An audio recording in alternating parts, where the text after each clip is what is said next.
الحمد لله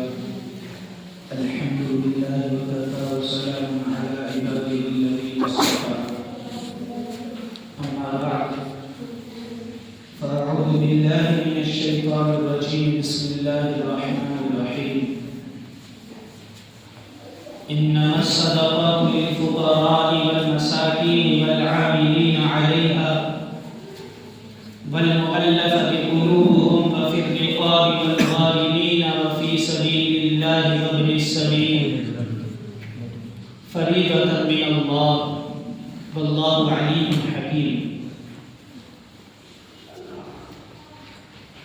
عن عبد الله بن عمر رضي الله تعالى عنه قال قال رسول الله صلى الله عليه وسلم: بني الإسلام على 5: شهادة أن لا إله إلا الله وأن محمدا عبده ورسوله وإقام الصلاة وإيتاء الزكاة والحج وصيام رمضان أو كما قال عليه الصلاة والسلام. میرے محترم بزرگوں اور عزیز نوجوان ساتھیوں، اللہ تبارک و تعالیٰ کا بہت بڑا احسان و کرم ہے کہ رب کریم نے ہمیں جمعے کی نماز پڑھنے کے لیے مسجد کے اندر جمع فرمایا. دعا کریں کہ اللہ رب العزت ہمیں جمعی نمازوں کو قائم اور دائم رکھنے کی توفیق فرمائے.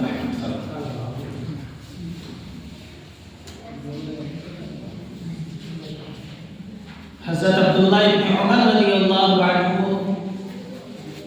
فرماتے ہیں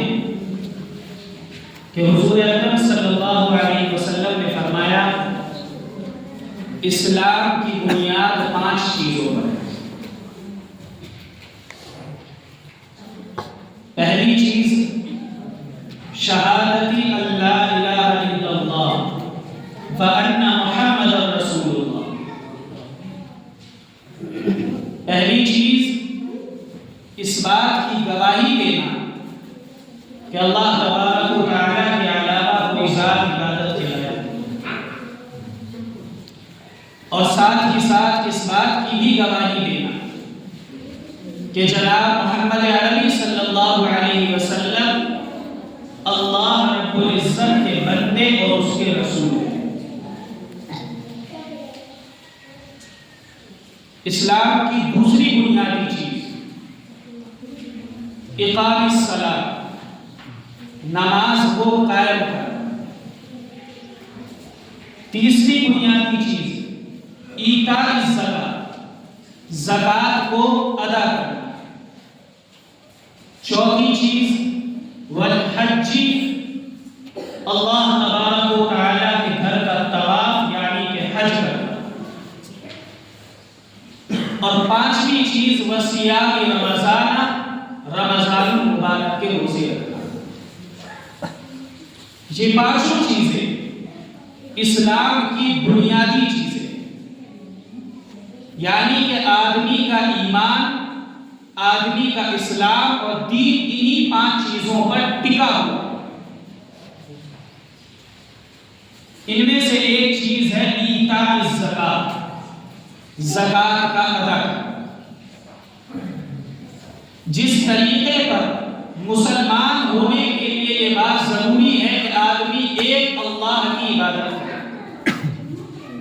جس طریقے پر مسلمان ہونے کے لیے یہ بات ضروری ہے کہ آدمی محمد عربی صلی اللہ علیہ وسلم کو اللہ کا رسول اور اللہ کا بندہ مانے، جس طریقے پر مسلمان ہونے کے لیے ضروری ہے کہ آدمی نماز کو قائم کرنے کے ساتھ ساتھ نماز کو فرض سمجھے. ایک شخص ہو کہ جو نماز نہیں پڑھتا وہ گناہگار، دوسرا ہو جو نماز نہ پڑھے اور نماز کے فرض ہونے کا انکار کرے وہ کافر ہے. اگر کوئی یہ کہے کہ اسلام کے اندر نماز کا پڑھنا ضروری ہی نہیں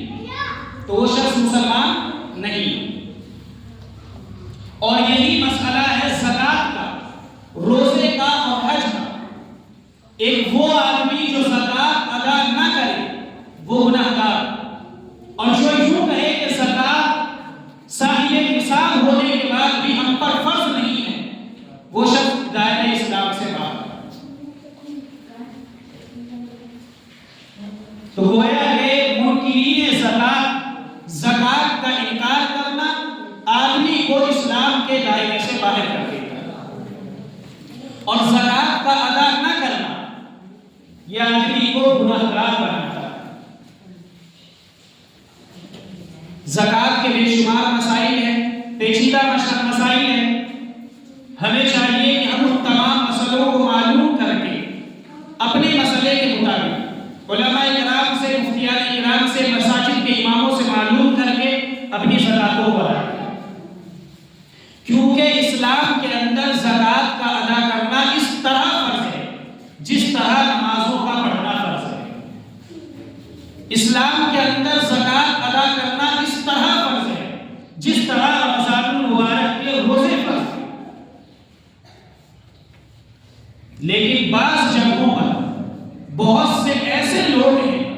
بخیل ہیں، کنجوس ہیں، جو اپنے مالوں کے ذخیرے کو، اپنی مالوں کو خزانے کے طور پر جمع کر کے اپنے پاس رکھ رہے ہیں، اور پھر یہ گمان کر رہے ہیں کہ ہمارے پاس اگر کوئی مساجد، کوئی مدارس سے یا کسی اور محکمے سے زکات وصول کرنے آتا ہے تو اس میں سے ہم نے 10 روپے یا 5 روپے نکال لیے، اس طریقے پر زکات کی ادائیگی نہیں ہوتی۔ زکات کی ادائیگی جس کو شریعت مطہرہ کے قانون کے مطابق زکات 100 میں سے 2.5% ہے، تو ضروری ہے کہ ہر آدمی اس 2.5% کی زکات نکالے،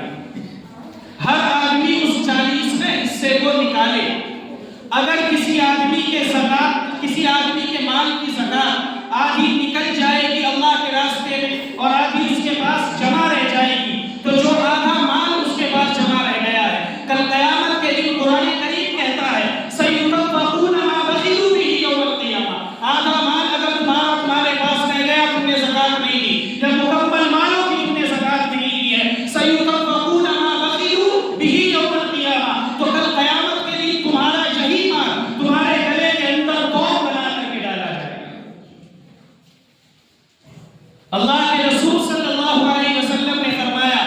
کہ جو لوگ مال کی زکات ادا نہیں کرتے، جس وقت میں مجھے معراج کا سفر کرایا گیا، میں نے دیکھا کہ کچھ لوگ ایسے ہیں کہ جن کے جسم کے آگے کے حصے پر، آگے کی شرمگاہوں پر گوشت کے چیتڑے لپٹے ہوئے ہیں، ان کے جسم کے پیچھے کی شرمگاہ پر گوشت کے چیتڑے لپٹے ہوئے ہیں۔ میں نے ان لوگوں کا یہ حال دیکھا کہ وہ اونٹ کی طرح، بیلوں کی طرح، گائے کی طرح، بھیڑ بکریوں کی طرح چل رہے ہیں۔ میں نے ان کا یہ حال دیکھا کہ جہنم کی گندی گندی چیزوں کو، جہنم کی خاردار چیزوں کو چبا رہے ہیں، کھا رہے ہیں۔ میں نے جبرائیل سے پوچھا کہ جبرائیل یہ کون لوگ ہیں؟ جبرائیل علیہ السلام نے کہا کہ اللہ کے رسول یہ وہ لوگ ہیں جو دنیا کے اندر اپنے مال کی زکات ادا نہیں کیا کرتے۔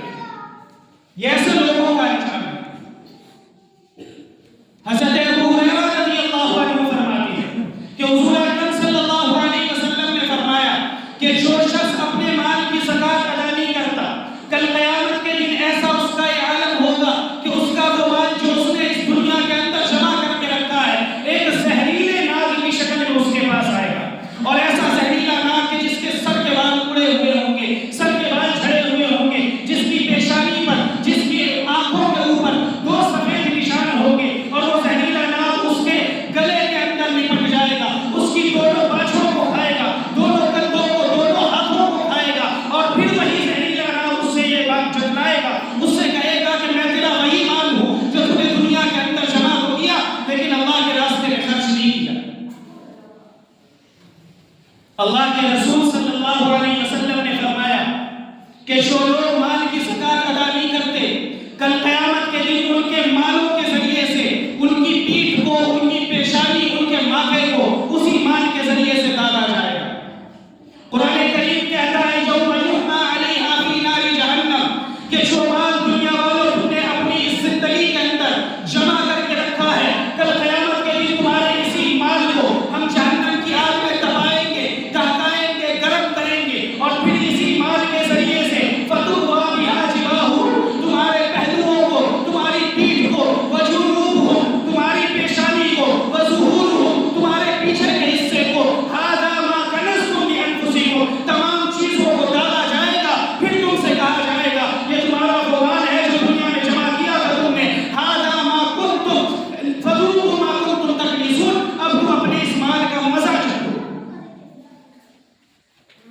اپنے مالوں کو جمع کرنے سے، اپنے مالوں کو بخل کے ساتھ بچانے پر، اپنے مالوں میں کنجوسی دکھانے پر اور اللہ کے راستے میں مال کے نہ دینے پر، یہ حشر اور انجام ہوتا ہے ان لوگوں کا جو لوگ مال کی زکات ادا نہیں کرتے۔ حدیث مبارکہ کے مطابق، قرآن کریم کی آیات کے مطابق، قرآن کریم کے بے شمار آیتیں ہیں جہاں پر اللہ تبارک و تعالیٰ نے اقیم الصلاۃ کا لفظ استعمال فرمایا، جہاں اللہ نے اقام الصلاۃ کا لفظ استعمال فرمایا، مطلب یہ کہ جہاں پر اللہ نے نماز کو قائم کرنے کا حکم دیا ہے، اس کے ساتھ میں اللہ نے آتوا الزکاۃ کا لفظ استعمال فرمایا، ایتاء الزکاۃ کا لفظ استعمال فرمایا کہ نماز کو قائم کرنے کے ساتھ ساتھ زکات بھی ادا کرو۔ اللہ تبارک و تعالیٰ نے آپ کو اتنے عالیشان محلات میں جگہ دی، اتنی عالیشان عمارتوں میں اللہ نے آپ کو جگہ دی۔ اللہ تبارک و تعالیٰ نے آپ کے من کے مطابق آپ کی دعاؤں کو قبول کر کے آپ کے گھر کے آگے جگہ جگہ کی نہ جانے کتنی انگنت اللہ تبارک و تعالیٰ نے بہت سے لوگوں کے گھروں کے آگے اللہ نے بے شمار گاڑیاں کھڑی کر دی، بڑی بڑی برانڈڈ گاڑیاں کھڑی کر دی۔ اللہ تبارک و تعالیٰ نے آپ کے من کے مطابق آپ کو کھلایا ہے، آپ کو پلایا ہے، تو کیا ایسی وجہ ہے کہ آپ اللہ تبارک و تعالیٰ کی راہ میں خرچ نہیں کرتے؟ اللہ فرماتا ہے یؤتی الصدقات، زکات ادا کرو، صدقہ خیرات کرو، اللہ تمہارے مال کو بڑھائے گا۔ مالوں کے اندر کمی نہیں، اللہ تمہارے مال کو بڑھائے گا۔ حضرت عثمان غنی رضی اللہ تعالیٰ عنہ کا واقعہ، حضرت عثمان غنی رضی اللہ تعالیٰ عنہ کے بارے میں لکھا گیا کہ آپ صلی اللہ علیہ وسلم کے صحابہ سے فرمایا کہ میرے ساتھ جو اس وقت میں جنگ کے دوران میں جنگ کے لیے مال کی ضرورت ہے، کون ہے جو آپ میں سے اللہ کے راستے میں مال خرچ کرے؟ سارے کے سارے صحابہ اپنے گھر واپس گئے، گھر سے واپس آئے اپنا اپنا مال لے کر کے۔ حضرت عثمان غنی واپس آتے ہیں، مال جمع کرتے ہیں، پھر دوبارہ جاتے ہیں، پھر مال جمع کرتے ہیں، پھر جاتے ہیں، بار بار اتنا مال اللہ کے راستے میں جمع کیا۔ اللہ کے رسول یہ فرمانے پر مجبور ہو گئے کہ عثمان بس کرو، تم نے اللہ کے راستے میں اتنا مال خرچ کیا ہے کہ اگر آئندہ زندگی میں تم سے کوئی گناہ بھی ہوتا ہے تو اللہ تمہاری پکڑ نہیں کرے۔ یہ ہے زکات کو ادا کرنے کا فائدہ۔ مال کو جمع کرنے پر اللہ تبارک و تعالیٰ وہی مال قیامت کے دن بطور عذاب ہمارے اوپر ڈال دے گا۔ اسی لیے ہمیں زکات کا ادا کرنا فرض سمجھ کر کے زکات کو ادا کرنا چاہیے، ایک ایک پیسے کی زکات ادا کرنی چاہیے۔ اپنے مالوں کا حساب لگا کر، مال کو جوڑ کر، سونے کی شکل میں، چاندی کی شکل میں، روپے پیسے کی شکل میں اپنے مال کو جوڑ کر کے اس مال کی زکات ادا کرنی چاہیے۔ دوسری بات، انما الصدقات للفقراء والمساکین والعاملین علیہا، اللہ تبارک و تعالیٰ نے زکات ادا کرنے کے مصارف بیان فرمائے۔ انما الصدقات للفقراء کہ زکات حق ہے فقیروں کا، والمساکین مسکینوں کا، والعاملین علیہا زکات حق ہے ان لوگوں کا جو زکات وصول کرنے کے کام میں لگے ہوئے، والمؤلفۃ قلوبہم ان کی دلجوئی کے لیے، وفی الرقاب زکات حق ہے، زکات اس جگہ خرچ کیا جائے گا جہاں پر کسی مسلمان کو غلامی سے آزاد کروانا، والغارمین وفی سبیل اللہ زکات خرچ کیا جائے گا اللہ کے راستے میں، وابن السبیل زکات خرچ کیا جائے گا مسافروں کا۔ یہ زکات کے مصارف ہیں کہ ان جگہوں پر آپ اپنے زکات کا مال لگا سکتے ہیں۔ انہی میں سے ایک جگہ ہے جو ضرورت نکل کر کے آتی ہے مدارس اسلامیہ کی، جو اس وقت میں اتنی شدید ضرورت مدارس اسلامیہ کو ہوتی ہے۔ اس کی وجہ یہ ہے کہ حکومت اور سلطنت آج ہم پر ایسی قائم ہے، آج ہم پر ایسی بادشاہت قائم ہے، ایسے ظالم بادشاہ مسلط ہے کہ جن لوگوں نے مدارس عربیہ کو اپنا نشانہ بنایا۔ اور جبکہ مدارس کی حقیقت یہ ہے کہ جب تک اس دنیا میں، اس دھرتی پر جب تک اللہ اللہ کی صدائیں بلند ہوتی رہیں، جب تک ان چار دیواریوں کے اندر مدارس اسلامیہ کے اندر قال اللہ اور قال رسول کی صدائیں بلند ہوتی رہیں گی، جب تک اللہ اور اس کے رسول کا نام لیا جائے گا، اس وقت تک تو یہ دنیا قائم رہے گی۔ لیکن اس کے بعد جس وقت میں مدارس یہ دینی محکمے ختم ہو جائیں گے، دینی دفاتر ختم ہو جائیں گے، ہم پوری جرأت کے ساتھ یہ اعلان کرتے ہیں کہ اللہ کی قسم اس زمین پر رہنے والوں کو اللہ کتے اور سوروں کی شکل میں تبدیل کر دے گا۔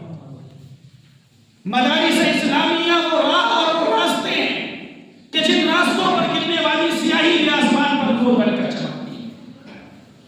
مدارس اسلامیہ کے اندر اللہ تبارک و تعالیٰ کا اس طریقے پر ذکر و اذکار ہوتا ہے کہ انہی ذکر و اذکار کی بدولت آج دنیا قائم ہے۔ آج ہم لوگ کہتے ہیں کہ جو مسجد کے اندر 24 گھنٹے نماز پڑھے، جو مسجد کے اندر ہر وقت لگا رہے، اللہ کی عبادت کرتا رہے، رات و رات تہجد پڑھے، دن میں روزے رکھے، رمضان مبارک کے روزے رکھے، نمازوں کو قائم کرے، دنیا بھر کی عبادت کرے، ایسے ایسے ہزار عابدوں پر، ایسے ایسے ہزار لوگ جو ہمہ وقت مسجد کے اندر رہتے ہیں، ایسے ہزار لوگوں پر ایک مدرسے کا طالب علم فوقیت حاصل کرتا ہے۔ ایک مدرسے کا طالب علم وہ طالب علم جو قرآن کریم دیکھ کر کے مدرسے میں پڑھ رہا ہے، 10 سال کا بچہ، وہ 10 سال کا بچہ ایسے ہزار عابدوں سے بہتر ہے جو ہزار عابد 24 گھنٹے مسجد میں پڑھے رہتے ہیں۔ یہ بات حقیقت ہے، اللہ کے رسول کا فرمان ہے، ایک عالم دین ہزار عابد پر فضیلت رکھتا ہے۔ مدارس اسلامیہ کو ضرورت ہے ہمارے تعاون کی، مدارس اسلامیہ کو ضرورت ہے ہمارے سپورٹ کی، مدارس اسلامیہ کو ضرورت ہے ہمارے اس بہترین نظریے کی جس نظریے سے ہمیں دیکھنا چاہیے۔ ہم کیا دیکھتے ہیں مدارس اسلامیہ کو؟ کس نظریے سے؟ ہم مدارس اسلامیہ اور ان کے طلباء کے بارے میں گمان کرتے ہیں کہ یہ تو سرپٹوں والے کپڑے پہنے ہوئے، چہروں پر داڑھی سجائے ہوئے، سروں پر ٹوپی رکھے ہوئے، یہ لوگ تو ایسے ہیں جن کو مغربی کی تہذیب و تمدن سے انہیں واقفیت نہیں ہے۔ ہم اللہ کی قسم مغربی تہذیب و تمدن سے ہم واقفیت رکھنا بھی نہیں چاہتے، ہم ایسی دنیا داری سے واقفیت نہیں رکھنا چاہتے جو دنیا داری آپ کو غلاظت اور گمراہی کی جانب لے جاتی ہو، ہم ایسی دنیا داری سے واقفیت نہیں رکھنا چاہتے جو دنیا داری آپ کے گھر کی عورتوں کو باہر نکل کر کے جاب اور نوکریاں کرنے پر مجبور کرے۔ آپ دیکھیں علماء کرام کی شان، آپ دیکھیں طلباء کرام کی شان کہ ان کا لو اور ان کا صرف اور صرف گمان اللہ تبارک و تعالیٰ کی جانب ہوتا ہے، اور یہی ان کی تہذیب ہے، یہی ان کا تمدن ہے۔ بس ضرورت ہے مدارس اسلامیہ کو تو وہ ضرورت امت مسلمہ کے سپورٹ کی ہے۔ امت مسلمہ اگر مدارس اسلامیہ کے ساتھ کھڑی ہے تو انشاءاللہ مسلمانوں کو کامیاب ہونے سے کوئی نہیں روک سکتا۔ اس لیے ہمیں چاہیے کہ ان العلماء ورثۃ الانبیاء، علماء جو انبیاء کے وارث ہیں، ہم ان کی عزت کریں، ان کی اہمیت کریں اور ان کا تعاون کریں،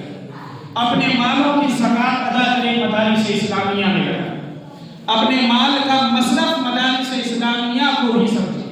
اور اپنے بہت سے وہ ضروری جو ہمارے پڑوسی اگر وہ فقیر اور مسکین ہیں تو ان کو بھی زکات کا مصرف سمجھیں۔ جہاں جہاں اللہ نے مال کو خرچ کرنے کا حکم دیا وہاں پر اللہ تبارک و تعالیٰ کے مال کو، اللہ تبارک و تعالیٰ کے راستے میں مال کو لگائے، لیکن اپنے مال کو روک کر کے نہ رکھیں، ذرہ برابر بھی ہے۔ اگر کوئی یہ کہے کہ ہم نے اپنا مال 90% نکال دیا، 10% مال ہم نہیں نکال پائے، جوڑ نہیں پائے حساب، 10% عذاب بچ جائے گا، وبال بچ جائے گا قیامت کے لیے۔ اس لیے ہمیں چاہیے کہ اپنے پورے مال کا حساب لگائے، سارے کے سارے مال کی زکات ادا کریں، جتنا ہم پر واجب اور فرض کیا ہے۔ اللہ تبارک و تعالی ہمیں ان باتوں پر عمل کرنے کی توفیق دے۔ جن حضرات نے سنت